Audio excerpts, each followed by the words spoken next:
누가복음 제16장 1절로부터 13절까지 말씀입니다. 제가 12절까지 읽어드리고 13절은 합독하겠습니다. 또한 제자들에게 이르시되 어떤 부자에게 청지기가 있는데 그의 주인이 소유를 낭비한다는 말이 그 주인에게 들린지라. 주인이 그를 불러 이르되 내가 네게 대하여 들은 이 말이 어찌미냐. 내가 보던 일을 세마라 청지기 직무를 계속하지 못하리라 하니 청지기가 속으로 이르되 주인이 내 직분을 빼앗으니 내가 무엇을 할까. 땅을 파자니 심이 없고 빌어먹자니 부끄럽구나.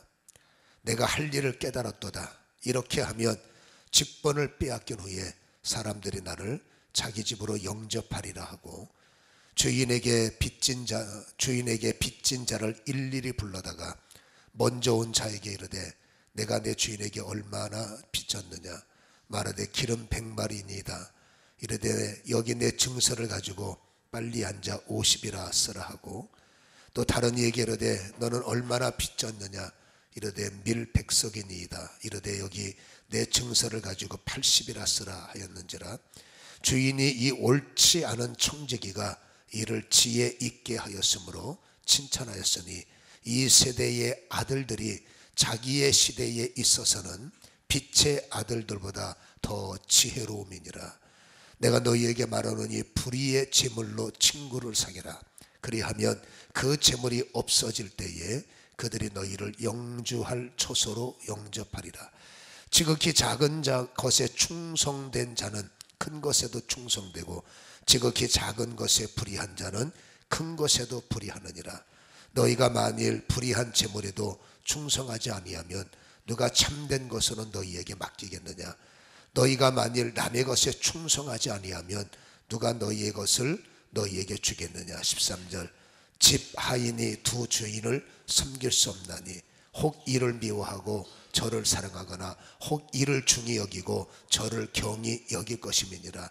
너희는 하나님과 재물을 겸하여 섬길 수 없느니라. 아멘.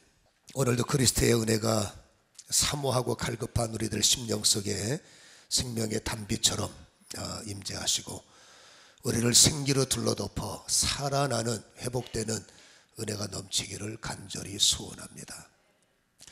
21일 다니엘 기도회를 선언하고 저는 이번 설교 21일 다니엘 설교를 비유풀이로 정했어요. 그리고 지금 9강의를 강의했죠. 어제도 어리석은 자여 그 부자의 비유를 통해서 말씀의 은혜를 나눴고 오늘 주일도 역시 10강의 불의한 청지기의 비유를 말씀을 전하려고 합니다. 제가 이 비유를 쭉 고민하면서 주제를 정하고 말씀을 풀고 그냥 어떤 생각 없이 순서를 쭉 정했는데 오늘 주일 설교의 순서가 가장 힘든 순서예요. 여러분 성경에는 난해한 구절들이 몇 개가 있어요. 그 난해한 구절이 가장 모아 있는 성경이 우리가 읽은 이 불의한 청지기의 비유 가운데 난해한 성경이 2번이나 등장을 해요. 그러나 여러분 그래서 이 난해하다는 것은 웬만하면 깊이 할 수밖에 없는 그런 상태이지만 그러나 성경에는 항상 그렇게 말씀하시고자 하는 주님의 의도와 주제가 있기 때문에 우리는 그 주제를 가지고 이 말씀을 잘 고민하면 이 난해하지만 이 속에 들어있는 하나님의 의도, 그 다음에 비유 속에서 무엇을 우리에게 권면하시고자 하는 그분의 의도를 깨닫게 되고 그 깨닫는 그 의도를 통해서 우리는 불의한 청지기가 아니라 이 시대에 하나님이 사용하시고 이 시대에 하나님이 놀랍게 쓰시는 그런 충성된 청지기로 하나님의 보좌에 인침을 받고 보증을 받는 그래서 가는 곳마다 자랑과 간증이 크게 열려 시온의 백성으로 쓰임받기를 주님의 이름으로 간절히 축원합니다. 오늘 읽은 성경은 단락이 2개로 나눠집니다. 2개로 분류가 되는데 1절부터 8절까지가 한 분류고 9절서부터 마지막 13절까지가 2 단락으로 나누어지는데 이 첫 번째 단락의 요약은 그런 거예요. 한 주인에게 청지기가 있는데 이 청지기를 불의한 자라고 성경은 강조를 하고 있죠. 왜 불의하냐면 그가 주인의 소유, 아마 주인이 전권을 이 청지기가 처음엔 믿을만 했겠죠. 처음부터 어긋났는데 전권을 위임하겠어요? 저금 통장부터 시작해서 모든 인감 도장, 모든 계약서, 하여튼 경영권, 모든 경영권을 이 청지기한테 위임을 한 거죠. 그리고 이 청지기는 그 주인이 믿고 위임된 그 주인의 돈을 자기 마음대로 착복을 했죠.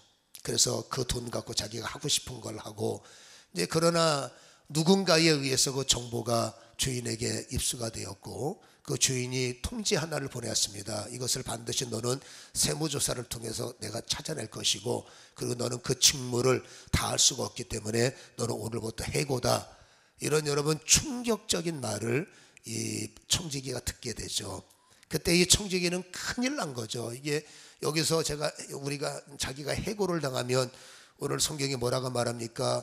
직분을 빼앗기면 땅을 파자니 심도 없고, 이제 보증되는 줄 알고 영원할 줄 알고 세월을 보냈는데, 여러분 이게 나이만 먹었지 노동할 나이도 아니라는 얘기예요. 그리고 빌어먹자니 부끄럽고, 그러니까는 쉽게 말하면 세월아 내월아 하다가 돈도 못 모아놓고 이렇게 여러분 어려움을 당했던 이 청지기가 큰일 난 거죠. 이제 여기서 퇴출되면 할 것도 없고 어떡할까 고민을 하다가 자기를 위해서 한마디로 꼼수를 쓴 거예요. 그래서 여러분 주인에게 빚진 자들, 그 채무자들에게 다 오늘로 따지면 문자해서 다 몇 월 몇 시 언제까지 모여, 그래서 그 채무자들을 모아놓고 주인의 도장을 갖고 여러분 자기 마음대로 빚진 거에서 탕감을 해버리는 거예요. 이 주인으로 볼 때는 가뜩이나 자기 재산을 축낸 사람이 마지막 자기 먹고 살겠다고 어떻게 해야 내가 여기서 실직한 위에도 살 수 있을까 해서 생각하는 게, 저들에게 은혜를 베풀면 내가 쫓겨난 후에 지들이 은혜를 입었으면 설마 나를 모르 쳐가겠어?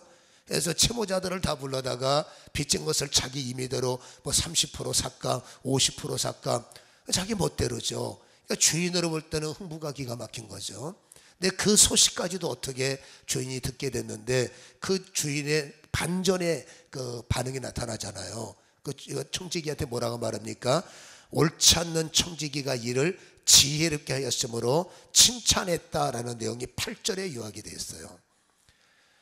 여러분, 우리는 이 비유 속에 들어있는, 그러니까 이 여기서 주인은 주님을 의미하는 것인데, 여러분 이 주님께서 사람이 이 불법을 저지르고 살아가는 모습이 잘못된 것을 하나님께서 무조건 묵인하시고 너 잘못해도 무조건 그런 개념은 아니란 말이에요. 왜냐하면 또 두 번째 보면은, 두 번째 단락에는 여러분 9절에 내가 너희에게 말하는데 불의의 재물로 친구를 사귀라.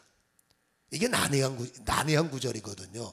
어떻게 불의한 재물로 친구를 사귀라. 이거를 액면 그대로 받아들인다면 그냥 네 멋대로 살고 그 가지고 있는 돈을 갖고 사람들만 많이 새기면 너는 되는 거야. 여러분, 하나님의 구원에 절대 맞지 않는 색깔이란 말이에요. 여러분, 그래서 이 불의한 재물이라는 것을 너무 어렵게 생각하지만 원문의 원뜻을 해석을 하면은 여러분 세상의 재물이라고 표현이 되는 거예요.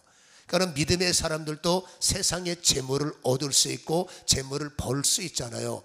그 세상의 재물을, 문제는 내가 나를 위해서, 쾌락을 위해서 사용을 하고 나만을 위해서 사용을 한다면, 여러분 수단과 방법을 떠나서 하나님을 섬기는 사람이 나를 위해서만 재물을 쓴다면 그 재물의 그 재물의 경로가 아름다워도 결론은 하나님 앞에 아름답지 못한 게 되는 거죠. 그래서 성경의 강조는 뭡니까?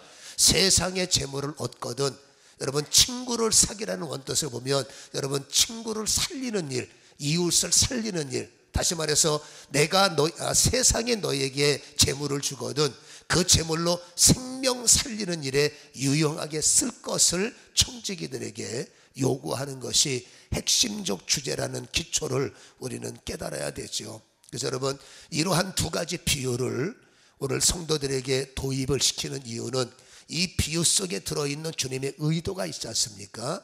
이 의도를 깊게 성도들이 깨달아서 정말로 하나님이 원하시는 선한 청지기에게를 갈 것을 주님은 원하고 계심을 기억하시기를 축원합니다. 이 말씀의 내용을 기초로 해서 우리는 네 가지의 의미를 좀 깨달아야 되는데, 첫째는 하나님은 모든 것을 알고 계시다는 거예요. 이 비유의 핵심이 있습니다. 깨달은 눈요. 우리가 첫날부터 비유를 쭉 풀면서 주님의 강조점은 비유는 어렵지만 그래도 비유를 깨달은 눈요. 어려우면 주님께서 풀어주시고, 질문하면 주님께서 알게 하시고, 이해가 되면 넘어가시고, 그러니까 비유 설교를 하신 다음에 주님이 항상 질문하는 것이 깨달은 눈요, 이해가 되느냐, 은혜가 되느냐, 이거를 주님께서 강조하시기 때문에 오늘 이 비유도 주님이 깨닫게 원하시죠. 비유의 첫 번째가 뭐라고요? 주님은 성도의 모든 삶을 알고 계시는 것을 깨달아야 된다는 것을 비유를 통해서 말씀을 하시는데, 오늘 여러분 1절을 다시 한번 보면은, 여러분 어떤 부자에게 청지기가 있다고 그랬죠. 그가 주인의 소유를 낭비한다는 말이, 읽어보세요. 시작. 그 주인에게 들린지라. 그 주인이 그를 불러 내가 내게 다하여 들은 이 말이 어찌 됨이뇨. 무슨 말입니까? 다 알고 있다는 거죠. 네가 무슨 짓을 했는지, 네가 어떤 행동을 했는지 이미 나는 너의 모든 것을 파악하고 있다. 나는 너를 다 알고 있다. 이것이 비유의 의미이기 때문에, 여러분 여기서 주인은 주님이라고 그랬죠. 청지기는 성도들을 의미하기 때문에, 여러분 주님은 우리의 형편처지, 우리가 무슨 생각을 하고 무슨 말을 하고 어떤 것을 가지고 살고 있는지, 나도 나를 잊어버리고 살지만 놀랍게도 하나님은 나를 전부 알고 계시다는 거예요. 그래서 요한계시록 20장 12절에 보면 책들에 기록된 대로 너를 심판하리라 라는 말씀을 우리는 상고할 수밖에 없죠. 그러니까 우리가 여러분 뭐 선행을 알아주시는 건 땡큐죠. 그런데 우리의 모든 일거수일투족을 알고 계시기 때문에 우리가 인생이 어떻게 선행만 있겠습니까? 특별히 우리는 은밀한 행위들이 많아요. 은밀한 생각도 많고, 남이 알아서 안 되는, 남이 알면 안 되는 생각들, 남이 보면 안 되는 이런 행동들, 여러분 은밀 속에서 행하는 이런 모든 죄들은 우리는 어쩌면 감춰지기를 원하지만, 그러나 오늘 이 비유를 통해서 주님은 말씀하십니다. 나는 이미 다 알고 있다를 우리에게 비유로 강조하시는 거예요. 여러분 죄 많은 인간들은 덮여지기를 원하지만, 안타깝게도 하나님의 공의의 시간표에 의해서 언젠가는 여러분 우리의 인간의 모든 행위는 결산한 날이 온다는 것을 우리가 성경을 통해서 읽었지 않습니까? 네가 불의하게 살았지, 나는 너를 다 알아. 왜 알겠습니까? 결산하기 위해서 안다는 거죠. 판단하기 위해서 안다는 거죠. 그래서 여러분 그 옆에 절리 보면은 주인이 그를 불러 이르되 내가 네게 대해서 들은 말이 어찌 됨이니냐. 읽어봅니다. 시작. 내가 보던 일을 세마라. 청지기 직무를 계속하지 못하리라. 내가 보던 일을 세마라. 이게 뭐예요? 여러분 주인이 그 행위를 다 알고 나면 당연히 세무조사를 하든, 당연히 어떻게 하든 속속들이 파헤치고 거기에 책임을 묻겠다는 주인의 의지 아니겠어요? 그리고 네가 비리를 저질렀는데 어떻게 너를 그 자리에 계속 쓰겠느냐. 너는 오늘부터 해고당하죠. 변제해야죠. 이거 캄캄한 일을 만나는 것이 이 바로 오늘 청지기의 모습이라는 것을 우리에게 말씀을 해주고 있다는 거예요. 여러분 하나님도 마찬가지죠. 하나님도 우리의 모든 것을 다 알고 계시기 때문에 지금은 아직까지 우리에게 기회가 있어서, 지금은 어쩌면 하나님께서 못 본 척, 못 들은 척 그러면서 메시지나 선지자를 통해서 너 그렇게 살면 안 되잖아 계속 깨닫게 하시는 시간이겠지만, 뭐 설교도 그 중에 하나겠지요. 예배도 그 중에 하나고, 우리가 세상에 움직이는 사건을 통해서 저러면 안 되는데, 근데 나는 그러거든요. 저렇게 살면 안 되잖아. 남의 눈에는 여러분 남의 눈에 들보를 보고 자기 눈에 티를 보지 못한다. 제가 볼 때는 아닌 것 같아요. 들보를 가지고 티를 책망할 것도 있고. 그러니까 우리는 어찌 보면 여러분 티나 들보나 더 차이거든요. 좀 더 죄를 지었느냐, 덜 죄를 지었느냐. 세상은 형량을 갖고 따지지 모르겠지만 주님은 똑같은 죄라 그 말이에요. 어떤 사람은 들보의 죄를 가져놓고 여러분 티 가진 사람을 향해서 이러쿵저러쿵, 어떤 사람은 티의 죄를 갖고 들보가 그래서 주님 볼 때는 아이고야 도토리 키재기 아니냐. 주님은 그럴 수도 있다는 것을 우리는 기억을 해야 되죠. 아무튼 우리가 가지고 있는 모든 행위는 하나님께서 반드시 드러내고 심판할 수 있다는 사실을 성경은 우리에게 보여주고 있어요.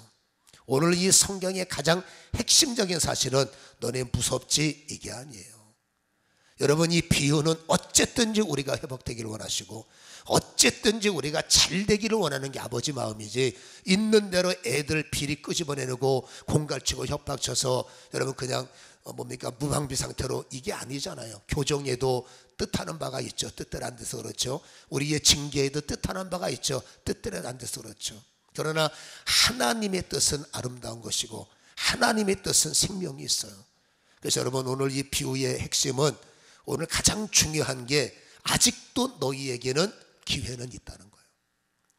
여러분, 심판책이 열리고 하나님의 때가 지금 당장 다가오면 큰일 나지만 그날은 아직까지 남아있기 때문에 너희에게 시간이 주어지고 때가 아직 남아있고 기회가 있을 때 정신 차려야 되는 것이 아니냐를 강조하는 것이 오늘 이 비유의 핵심이다 할 수가 있지요. 오늘 주인은 분명히 말합니다. 너 직무를 계속하지 못하리라. 그때 여러분, 너에 대해서 판단하겠다라는 이 말에 오늘 이 청지기는 충격을 받는 거예요. 아까도 말했지 않습니까? 그럼 난 어떡하냐?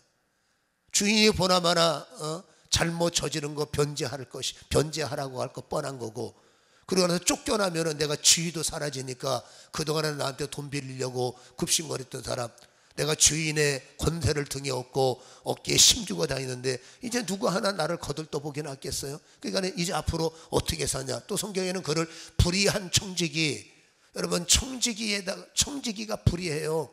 주인의 돈도 빼먹는 사람이, 여러분, 주인이 정권을 맡겨서 그 재산 관리하는데 신명기나 출애굽기에 보면은 하나님의 절대 금자라는 거, 가난한 자에게 빌려줄 수 있고 어려운 자를 도울 수 있지만 절대 그들에게 이자 받지 말라고 그랬거든요. 그러나 여러분, 이 불의한 청지기가 주인 돈까지 손댈 만한 용기가 있으면 보나마나 이 사람은 러시안 캐시의 창시자예요. 최대한 그러면 고리를 많이 받아서 주인한테는 500원 받았다 하고 자기는 1,500원 챙겼을 거. 왜? 러시안 캐스는 써본 사람만 알아. 그럴 거 아니겠어요. 그는 여러분 안 봐도 이건 그림이죠. 주인의 명성을 등에 업고 주인이 여러분 모든 정권을 맡겨놨더니 자기 실속을 참기르냐고, 안 봐도 뻔하죠. 사람들에게 얼마나 못된 소리. 그러나 어떡합니까? 못된 소리가 있어요. 저 사람한테 잘 보여 돈 빌리고 급할 때 쌀 얻어먹으니까 마지못해 굽실굽실 그게 끊어지면 이것도 역시 그림이겠죠. 그러니까 어떡할까 고민하다가 이 사람으로 볼 땐 꼼수를 부리는 거예요. 이렇게 하면 낫지 않을까 해서 생각해낸 것이 탕감의 전략이죠. 그래서 몇 월 며칠 날 모여서 아까 말씀드린 것처럼 당신 50%, 당신 30%, 어떤 사람은 70% 자기 멋대로겠죠. 그러니까 주인에게 더 많은 재산적 피해를 입히니 그걸 주인이 알면 그냥 두겠어요. 근데 또 어떻게 또 그 얘기가 들어가더만. 하나님은 모든 걸 아시고 주인은 또 어떻게 하든지 알아요. 그 말이 귀에 들어갔을 때 주인은 노발대발하고 가뜩이나 했는데 오히려 이 주인은 여러분 의외의 반응을 보입니다. 잘했네 반응이에요. 오늘 여러분 우리가 8절 읽었잖아요. 주인이 옳지 않은 청지기가 이 일을 지혜 있게 하였으므로 칭찬하였다. 여러분, 주인의 재산을 축낸 것이 지혜일까? 그게 잘한 것일까? 주님의 의도는 비유기 때문에 그게 아니죠. 여러분, 이 청지기가 충격을 받은 겁니다. 그리고 정신이 번쩍 드는 거예요. 이제 내가 뭘 해서 먹고 살까? 이제 내가 어떻게 하면 살아갈 수 있을까? 예전의 삶의 방식을, 이건 안 되는 거죠. 이제는 안 되니까 내려놓고 어떻게 해야 내가 살 수 있을까? 정신이 번쩍 들어서 여러분 바로 생각을 해보니까 이건 아닌 거예요. 내가 살던 방식 갖고는 택도 없는 거죠. 그래서 어떻게 합니까? 생각을 고쳐먹은 게 여러분 탕감정책이에요. 내가 먹고 살만한 자리에서는 어려운 결정이에요. 그것이 내 소유일 때는 어려운 상황이에요. 내가 그것을 통해서 유익이 창출되면 죄송합니다, 택도 없는 생각이에요. 그러나 지금 여러분 청지기는 급했어요. 여러분 유익은 고사하고 장래일이 걱정됐기 때문에 어떻게 하면 저 사람들의 마음에 한심을 살 수 있을까? 이전에 그런 마음이 없었어요. 자기 마음에 평안하고 자기에게 실권 있을 때는 그런 마음 가질 필요도 없었어요. 어떻게 하든지 그 힘을 통해서 한 푼이라도 더 뜯어내려고 하는, 실속을 차리려고 하는 그런 자리에 있다가 막상 여러분 충격을 받고 여러분 떨어지고 어려움을 당하고 위기를 만나서 정신을 차리니까 이게 아니구나. 내가 그 나머지 인생을 좀 살아가려면 저들에게 유익한 사람이 되고 저들에게 좋은 사람이 되고 저들에게 벗이 되어야 하다못해 밥이라도 한 그릇 사주지, 제정신은 언제 듭니까? 충격을 받아야, 어려움을 당해야, 여러분 떨어져 봐야, 고통의 자리에 앉아 봐야, 그렇게 평안할 때, 그렇게 살아갈 수 있을 때 여러분 때가 늘 있는 게 아니에요. 오늘 여러분이 청지기의 탄식이 잘할 걸. 그러나 여러분 때는 지나가는 겁니다. 때가 우리에게 기회로 나타났을 때 여러분 이런 말 하잖아요. 있을 때 잘해. 이거 네가 보면 4장 9절에 있는 거예요. 정말입니다. 있을 때 잘해. 힘 있을 때 잘하셔야 되고, 건강할 때 잘하셔야 되고, 잘 나갈 때 잘하셔야 되고, 잘 풀릴 때, 그때 놓치면 여러분 한번 침몰하면 속수무책인 거죠. 그러니까 하나님께서 지금이라도 무엇인가 나에게 생각할 수 있을 때, 그래도 제기할 수 있을 때, 영적으로 보면 기도할 수 있을 때, 그나마 예배할 수 있을 때, 내가 낙심이 돼서 기도가 안 나오면 큰일 나죠. 그나마 기도라도 될 때, 그나마 예배라도 드릴 만한 힘이 있을 때, 이때가 어쩌면 나에게 마지막 기회일 수도 있지 않겠어요. 이 때를 환영해서 정신을 차리고 근신해서 어떻게 해야 내가 바로 될 수 있을까, 어떻게 해야 내가 살 수 있을까, 여러분 다시 한번 생각을 해봐야 된다는 것이 이 비유의 핵심이라는 것을 우리는 기억을 해야 되죠. 여러분 때는 영원한 것 같죠?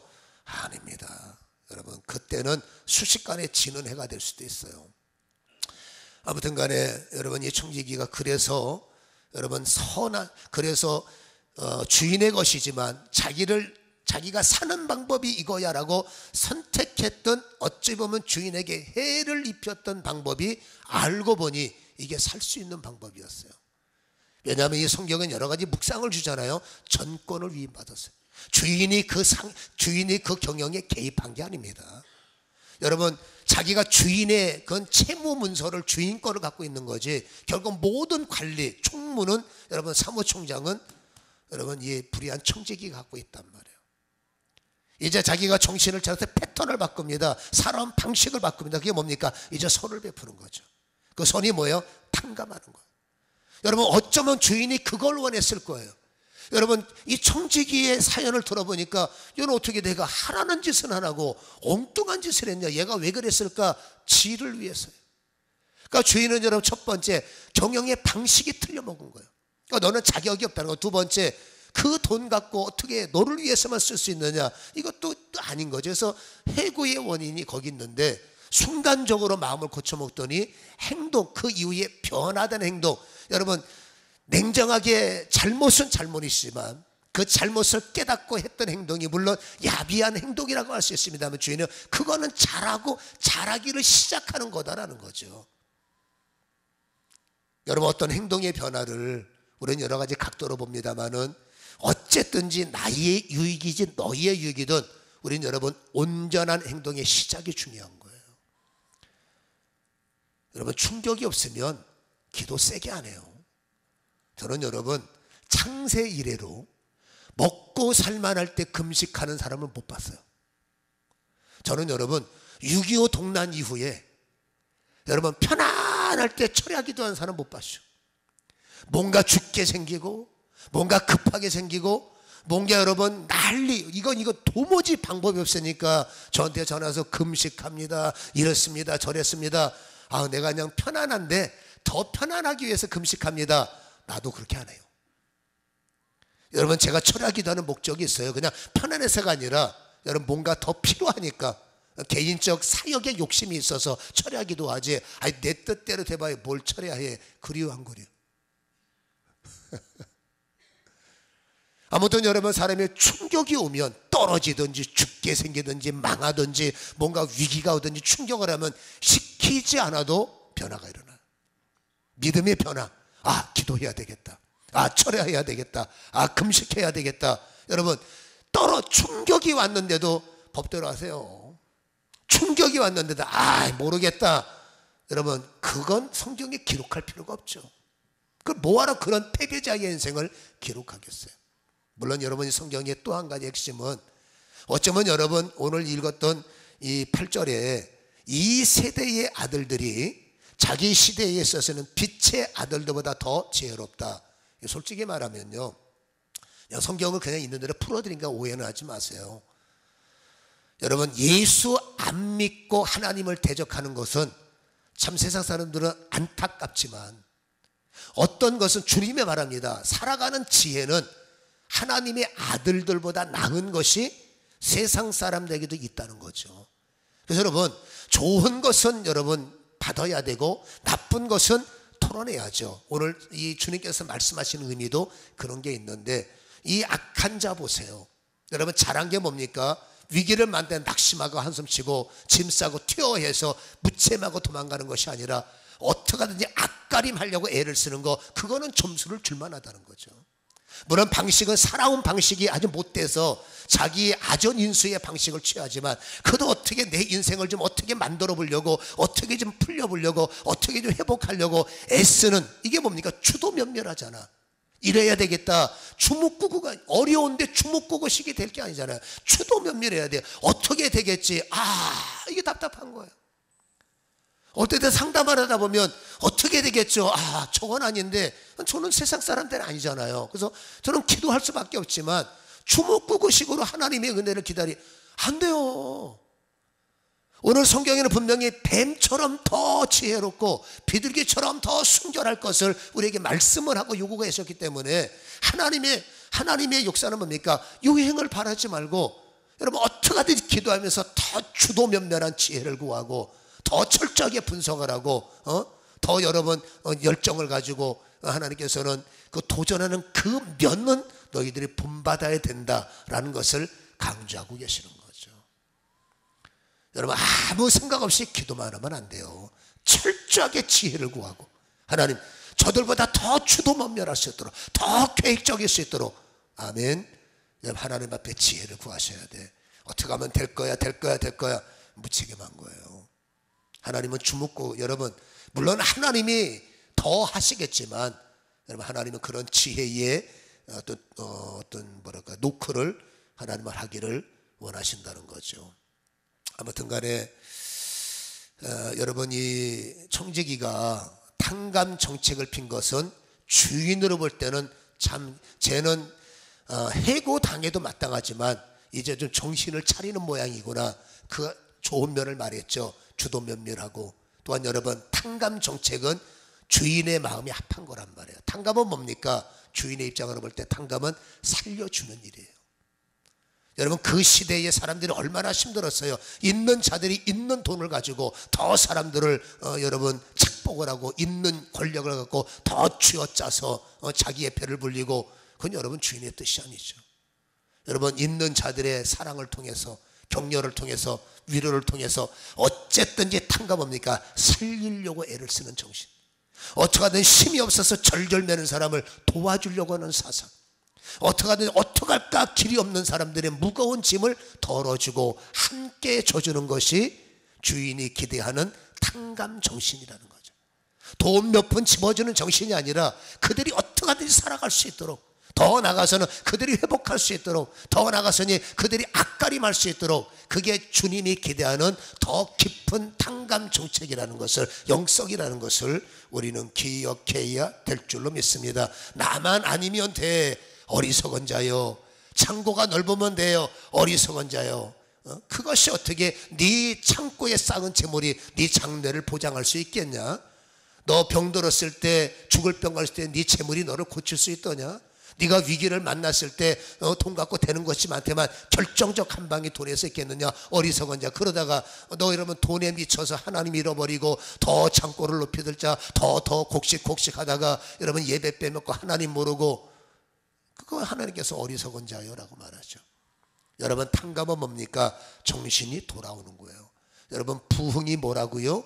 부흥은 수의 증가, 창고에 돈이 쌓이는 게 부흥이 아니에요. 그건 하나의 어떤 옵션에 불과한 거고, 참된 부흥이 뭡니까? 생각을 고쳐먹는 거예요. 여러분, 하나님의 생각으로 바뀌는 게 부흥이지, 여러분 몸만 뜨거워서 불러 그거 여러분 그 불은 꺼지는 물이요, 생명이 없는 물. 생각이 바뀌어서 기도를 하고 중심이 바뀌어서 예배를 드리고, 아멘, 여러분 말씀이 채워, 그게 여러분 하나님이 원하는 부흥이라는 거죠. 아무튼 간에 오늘 이 불의한 청지기가 이 탕감은, 이거는 자기가 멀쩡할 때는 끄집어낼 수 없다고 그랬죠. 죽게 생겨서 어떻게 하면 살까, 때를 따라 이것도 우리에게는 필요한 동기이기도 해요. 너무 힘들 때 끝까지 내 고집이 아니라 좀 냉정하게, 여러분 나를 잡혀서 내가 잘못 살아온 방법이 뭔가, 내가 이대로 세상에 나가서 저들이 나를 선대하겠는가, 내가 이대로 주먹구구식으로 살아서 과연 이 치열한 경쟁에서 살아남을 수 있겠는가. 여러분 한 번쯤은 자기를 충격적인 눈으로 바라볼 필요가 있다라는, 충격을 받아야 충격이 아니라 한 번쯤은 나를 냉정하게 살펴서, 아직 말했죠, 기회가 있는 거예요. 기회가 있을 때 부족한 부분 채우고요, 기회가 있을 때 잘못 생각할 수 있어요. 여러분 실수가 지속되면 큰 문제지만 실수임을 깨닫는 건 지혜인 거예요. 어쨌든 깨달아서 이거보다 이 방법이 더 선하지 않겠느냐 해서 생각을 고쳐먹는 게 하나님의 참된 부흥이기 때문에, 우리 하나님의 사람들은 참된 부흥이 일어나야 될 줄로 믿습니다. 부흥이 일어나야 돼요. 여러분 세상에 재물 주시잖아요. 많든 적든 주시잖아요.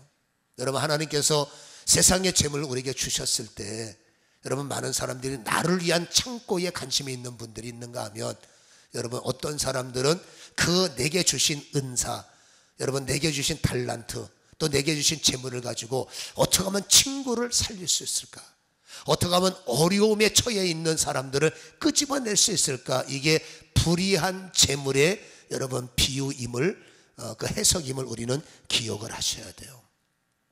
하나님께서 마태복음 6장 18절 19절을 보면, 하나님께서 너희가 가지고 있는 보물을 땅에다 묻지 말고 하늘에 묻어라 라고 말씀하셨어요. 땅에는 도적도 있고 그 다음에 뺏어가는 세력들이 있지만 하늘은 안전하고 거기야말로 정말 하늘의 상급이 아니겠느냐. 여기서 보물이라는 것은 재물도 보물이요, 나의 시간도 보물이요, 나의 건강도 보물이요, 나의 가족도 보물이요, 나의 비즈니스, 내가 가진 모든 게 보물이, 여러분 땅에서 세상 말로 어떻게 지지고 못 가서 여기서 뭐 하자, 여러분 이런 생각보다 나의 보물은 하늘에 여러분 후원을 받고 주님의 지원을 받는 것이 더 안전하지 않겠느냐라는 비유를 마태복음 6장에서 우리에게 말씀을 해주고 있는 거죠. 그래서 여러분 어떻게 하든지 우리에게 주시는 건강, 시간, 청지기들은 물질, 여러분 나를 위해서만 사용하려고 계획하는 것, 여러분 그것보다도 어떻게 하면 이것을 갖고 하나님의 뜻대로 이웃을 좀 살리고, 어떻게 하면 이것을 갖고 여러분 후원해주고 끌어주고 밀어줄 수 있느냐, 이 종합 시스템이 바로 교회 아니겠어요? 여러분 교회가 다양한 일을 할 수 있도록 청지기들은 모퉁이돌이 되는 거죠. 이 교회가 다양한 일을 할 수 있도록 청지기들은 머릿돌이 되는 거죠. 머릿돌의 원조는 예수 그리스도 옆에 붙어 있는 나, 모퉁이돌의 원조는 예수 그리스도 옆에 붙어 있는 나.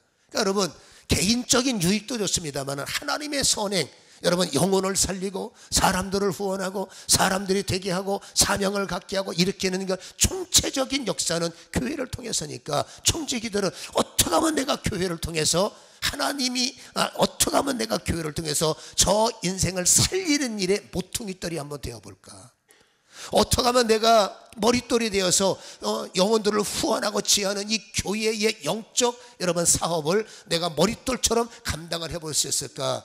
오늘 주님은 이 생각을 품기를 원하신다라는 것이죠. 그래서 여러분 청지기들의 자세에서 중요한 게 있습니다. 여러분 많은 사람들은 그럴듯한 거 좋아해요. 남들이 볼 때 보암직하고 남들에게 인정받고 칭찬받고 좀 편안하고, 여러분 자기 생각에는 뭔가 럭셔리한 봉사, 우아한 여러분 일들, 이거 좋아하지요. 그러나 오늘 성경에는 뭐라고 말했습니까? 여러분 10절에 보면 10절에 보면 지극히 작은 것에 충성된 자가 큰 것에도 충성되더라.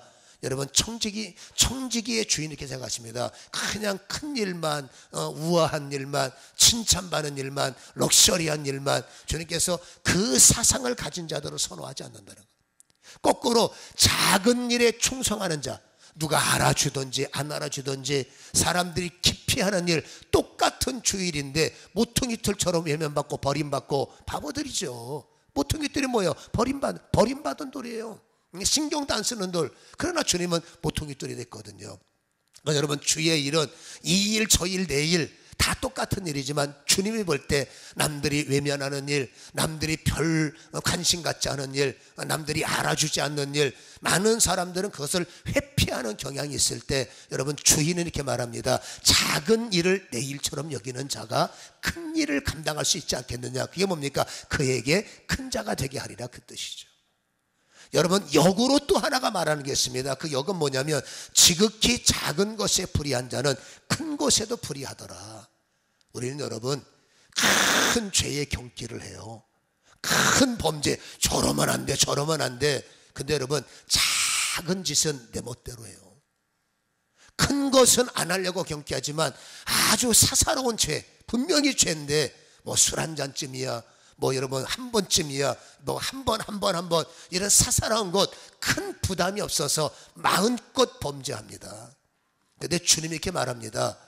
큰 죄를 이겨야지 천만에, 작은 죄를 소홀히 여기고 작은 것을 여러분 경시하는 사람은 절대로 큰 죄를 이길 수 없다는 것을 성경은 강조하고요. 오히려 작은 죄에 우리가 온전히 반응을 하고, 여러분 작아도 어떻게 하든지 이기려고 애를 쓰는 그 사람이 큰 죄를 이길 만한 힘을 갖는 사람이지, 나는 큰 거는 이길 수 있어, 실상은 불가능하다는 것을 오늘 성경 주님은 말씀하고 계심을 우리는 기억해야 되지요. 어려워도 주저앉지 마시기 바랍니다. 하나님은 우리를 아세요. 그리고 우리가 어떤 마음을 품든지 주님은 판단하시지만 우리는 청지기의 반열이 있기 때문에 우리의 새로운 몸부림, 여러분 우리의 그 부족함 주님이 왜 모르시겠어요? 아직도 우리에게는 기회가 있기 때문에 주님은 우리가 살리는 자, 살릴 수 있는 자, 그렇게 하는 일에 여러분 동력자가 되길 원하시고, 벗이여 끝자리에 있지 말고 앞으로 오라. 우리가 이게 제가 금년에 했던 설교 내용이죠. 끝자리에 있지 말고 앞으로 오라. 여러분, 이런 보스로 인정하는 역사. 여러분, 하나님 앞에 충격을 받아서 뭔가 조금이라도 온전히 시작을 하려고 할 때 하나님은 여러분 우리의 인생을 축복하시는 거예요. 여러분, 큰 거 그러지 마세요. 작은 일 소중하게 여시고, 이거 작은 것쯤이야. 주님께서 큰일 납니다. 그것부터 멀리하는 이런 여러분 그 청지기의 조화를 이룰 때 하나님의 큰 은혜가 우리에게 넘쳐나게 될 줄로 믿고, 남아있는 한 해 잘 조명하시고 새해를 그렇게 여러분 준비하시기를 주님의 이름으로 축원합니다.